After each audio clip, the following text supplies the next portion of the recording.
Hello programmers, welcome to my YouTube channel Techie Projects. So in this video I will show you the smart traffic control system using Python. So let's log in with the username and password and click on the start system button. So it will open the home page. User have to select any video for the line 1, 2, 3 and 4. Okay, let's select for the line 2,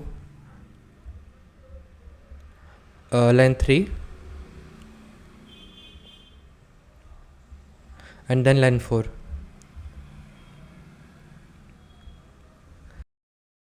System will identify which line we have to go first and with the timing.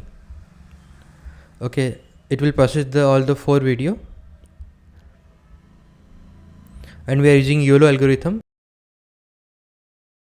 After uploading, we have to click on the calculate button.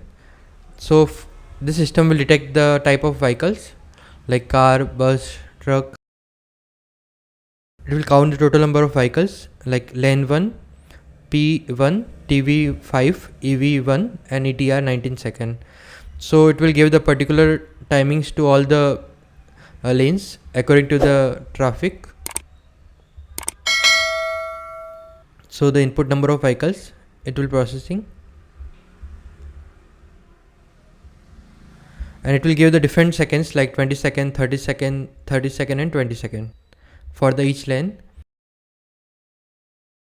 The complete project. If you're in doubt, then you can comment in the comment section. I will try to reply soon. And this project developed using Python programming language and Tkinter module used to develop user interface. Thank you friends for watching my video. If you are new, then subscribe channel and share with your friend. Thank you.